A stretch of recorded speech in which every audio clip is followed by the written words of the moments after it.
This is The Big Picture, an official television report of the United States Army, produced for the armed forces and the American people. Now, to show you part of the big picture, here is Master Sergeant Stuart Quain. There is today an increasing awareness among Americans that preservation of our way of life requires constant vigilance. We accept heavier military budgets as the price for that vigilance. At the same time, we can offer a greater willingness to understand the problems of our protecting services. On the personal side, too, there has been a happy development. The citizen has come to recognize the military as a cross-section of his own American neighbors. He also finds daily contributions made by the military to his community life. In turn, he has been welcoming the military man to a fuller participation in his own activities. Nowhere has this growing understanding and affection borne happier results than in the city of Alexandria, Virginia. Georgian brick buildings and quiet tree-shaded streets, many of them built by Hessian soldiers after the Revolutionary War, give to Alexandria the imprint of history, a history that dates back as far as 1695. For its citizens of tomorrow, the latest in educational facilities recaptures the flavor of that past. Pride in history has not blurred vision. Today, the city has become a center for electronic research, a logical growth from an earlier industrial era, and an even earlier position as the agricultural market for Northern Virginia.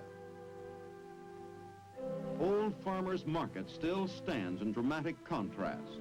Behind rises the modern Georgian building that houses the city's municipal offices. Old and new are never far apart. Here, George Washington recruited his first command. From its steps made his last public appearance. The old apothecary's shop knew our first president as a customer, and an order signed by Martha Washington may still be read. The lady watched carefully over the welfare of a large family of plantation workers. Her order was for 1 gallon of castor oil. In historic Christ Church, the president worshiped, and here many presidents since have attended services. Here, too, worshipped another soldier's son in whom Alexandria takes pride, the immortal Robert E. Lee. Carlisle House marks an even earlier link between city and military.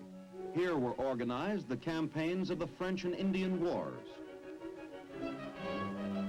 Just outside Alexandria lie other reminders of our early years. Mount Vernon, now maintained as a national shrine, stands unchanged from the days when Washington presided over its stately mansion and well-planned acres. Mementos of our first president are preserved in the same state as when he used them. The family Bible in which he sought comfort and guidance. The desk at which he worked. Of more than passing interest is the key to the Bastille, alongside a model of that symbol of tyranny. The key was a gift from Lafayette, whose role in the French Revolution received inspiration from Washington, the good friend who carried our own revolution through to victory.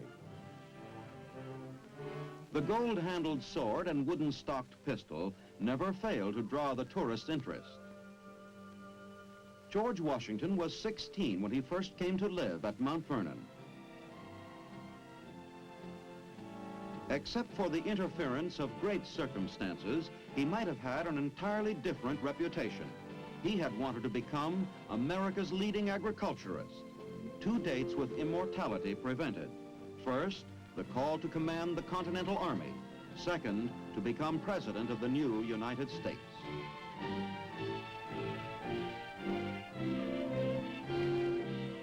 After each mission, he hurried back to the peace and beauty of Mount Vernon.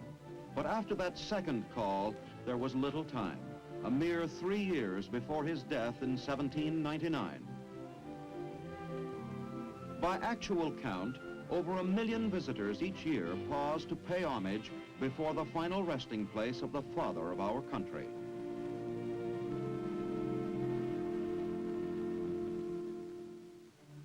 Today's Alexandria has newer ties with the military. Only a stone's throw away stands the Pentagon, that citadel where our combined forces for defense plan for the maintenance of the peace and the preservation of our way of life. Nearby is Fort Myer, part of the military district of Washington. While just south of the city lies Fort Belvoir, home of Army engineer training, research, and development. These and other installations play an impressive role in the community's life. Alexandria's population finds economic benefits from the large Army community living among them.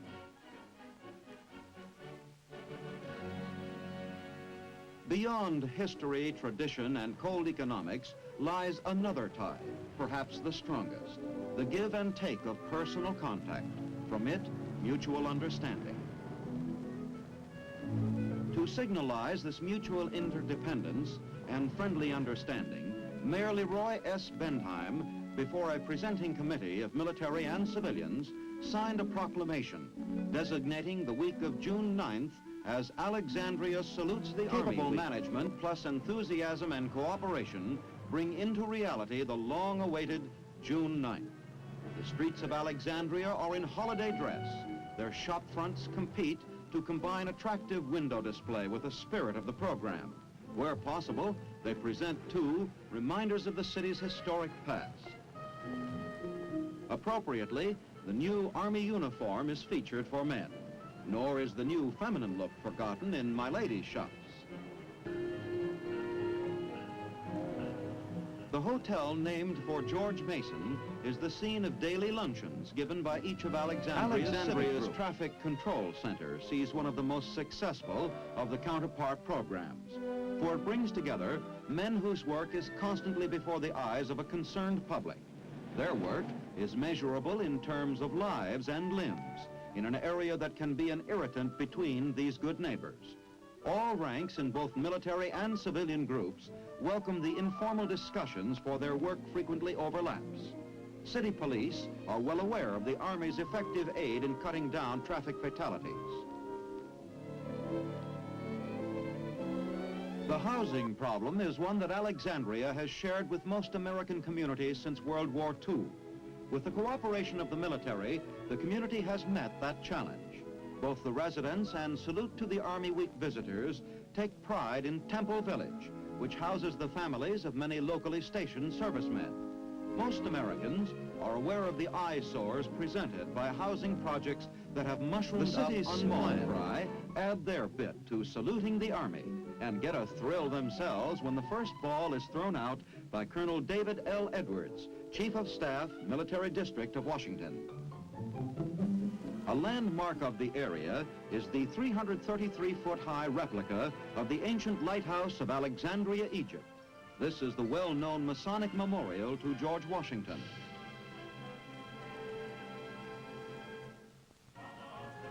In friendly return for an earlier concert by a civic music society, the United States Army Band and its choral group performed.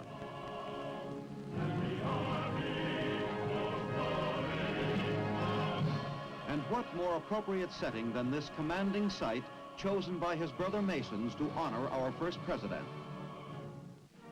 Here at the Old Dominion Boat Club, there is opportunity to take note of the lighter side of the week's activities. Today's event is the Gunston Cove Sailing Regatta.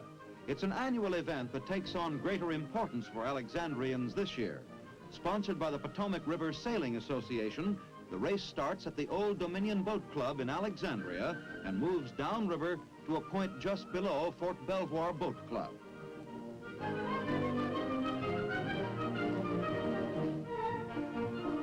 The race is open to both military and civilian, and it's a kind of aquatic free-for-all, inasmuch as craft of all sizes and classes are eligible.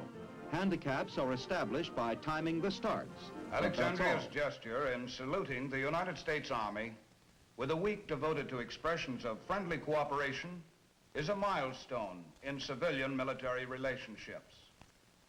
Even more important, however, is the spirit behind it. This is a spirit that can be duplicated throughout the country, happily for us, wherever the civilian lives in close contact with the citizen-turned soldier. Now this is Sergeant Stuart Queen, inviting you to be with us again next week for another look at your Army in action on The Big Picture.